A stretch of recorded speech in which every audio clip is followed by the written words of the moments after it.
Taiwan has rejected China's claim that it could easily sink the U.S. Navy's most advanced aircraft carrier strike group, as Taipei seeks to strengthen public confidence and fight back against a persistent Chinese intimidation campaign. In a paper published in May, researchers at the People's Liberation Army-backed North University of China said a war game had shown that an attack with 24 hypersonic anti-ship missiles would sink a flotilla led by the USS Gerald R Ford with certainty.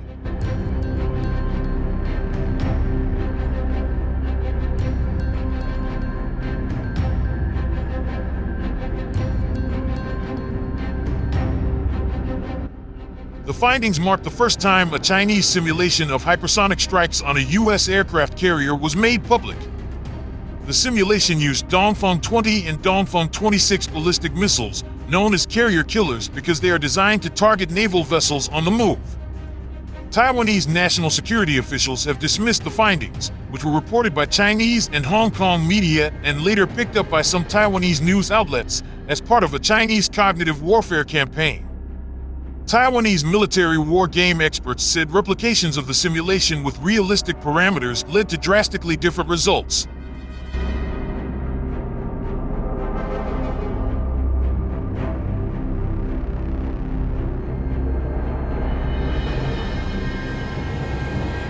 The dispute over the war games highlights concerns among President Tsai Ing-wen's administration that China's increasing military maneuvers near Taiwan, paired with a disinformation campaign, will stoke fears of war and undermine the country's will to defend itself.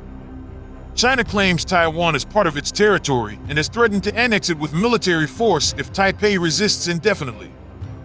Beijing has stepped up air and naval drills around the island, increased fighter incursions across the unofficial Taiwan Strait median line, and staged bomber and drone circumnavigations of the island.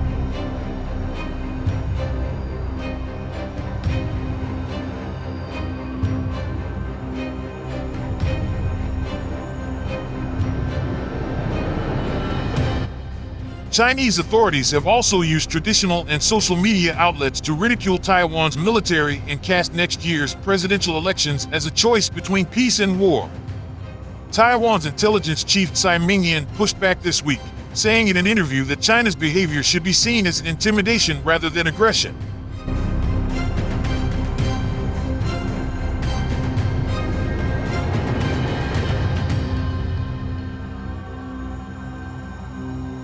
Lin Chuankai, a veteran war game expert at the Defense Ministry's Institute for National Defense and Security Research, said that when the think tank replicated the North University of China war game, on average only 2.2 of the 6 ships in the U.S. Navy carrier strike group were sunk, rather than the 5.6 reported by the Chinese researchers.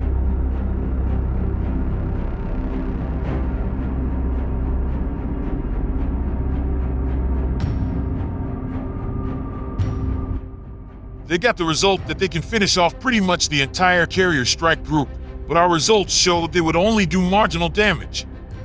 We were curious how the difference could be that stark, Lin said. The institute found that the Chinese missiles would only sink most of the U.S. flotilla when the ships stopped moving. The hit ratio for their air defense missile systems was set artificially low, and the carrier's other weapons, such as electronic interference and decoy systems to exhaust attacking warheads, were switched off.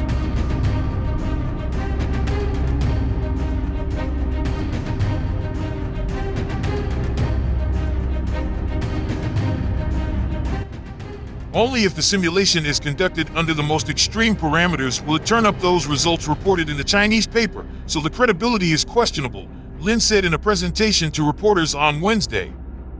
China has already started their usual cognitive warfare campaign, as they do every time ahead of Hong Kong, a senior national security official said, referring to Taiwan's largest annual live-fire military exercise, which is scheduled for the last week of July.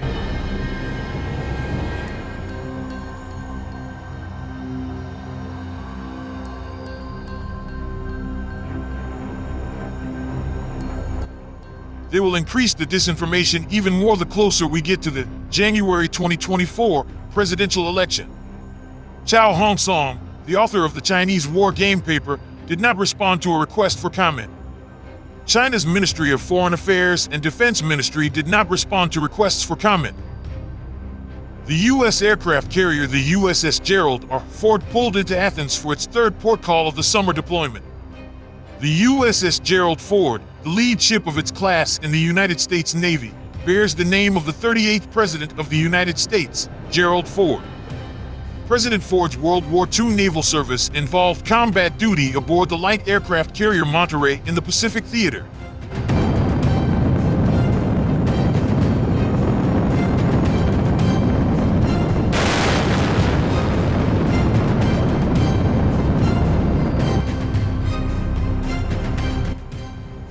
The USS Gerald R Ford, designated CVN-78, announced on Instagram that it had pulled into the waters just off the Greek capital as part of its summer deployment.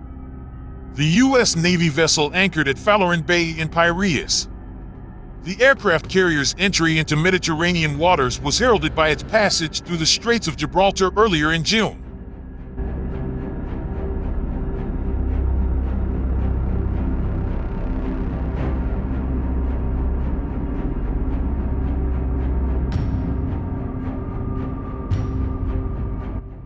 The USS Gerald Ford has become the third carrier to enter the Mediterranean, alongside the USS George H.W. Bush and USS Harry S. Truman, CVN-75.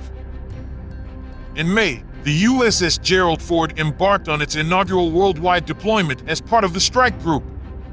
Originally intending to continue its presence in the Mediterranean, as previously reported by USNI News, the USS Gerald Ford is playing a crucial role in the ongoing operations.